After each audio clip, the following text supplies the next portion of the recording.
Hey, good evening. It's Monday evening, June 28th. Again, really good to end the thoughts of the day with you.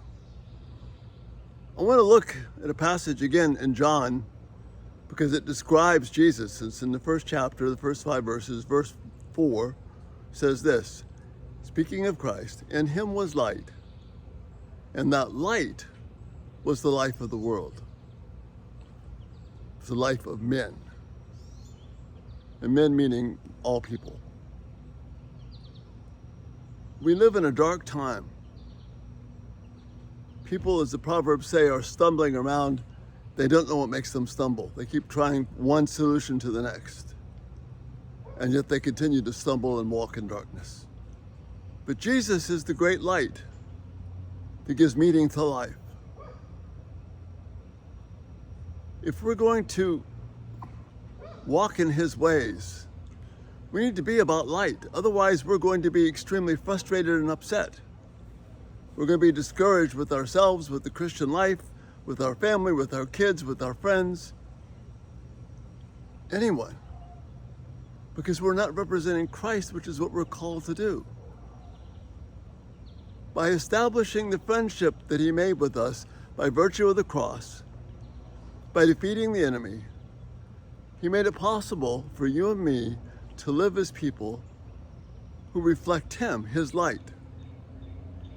As his light fills the eye and floods into our body, we need to be about radiating light. And I'm not talking about some little strange little glowworm or something. I'm talking about people who understand what's going on and understand that we can trust Christ and understand that there is hope. And as we've said so many times, hope can be through our tears. It can be through our smiles. It can be through our somber times, our joyous times. But we can never lose hope because we have the light of Christ.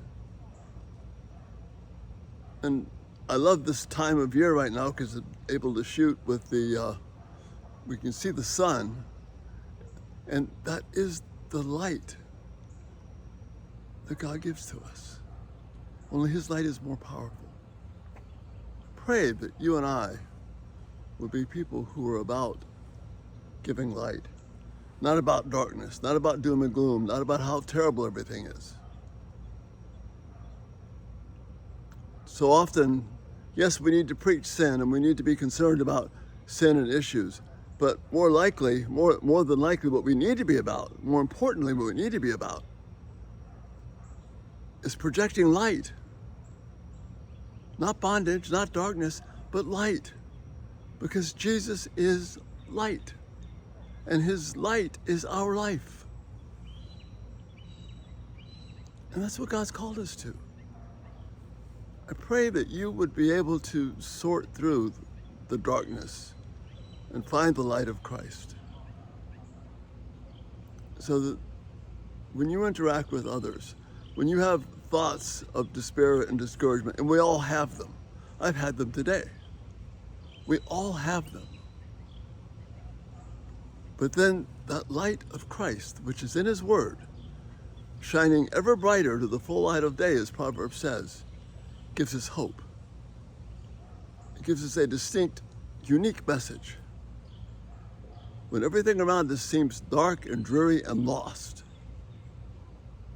no matter what scene you look on, whether the political scene, whether it's the tragedy, human tragedy, which is continually evolving around us, we need to be about the light of Christ.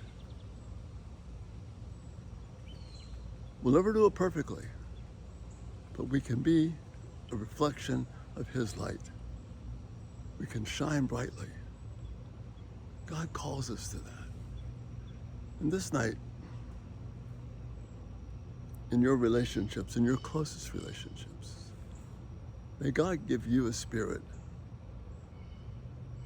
his spirit, that reflects the beautiful light of Christ, which brings life. And I pray it will bring it to your heart first, and then we can give it to others. And that's the thought for this night.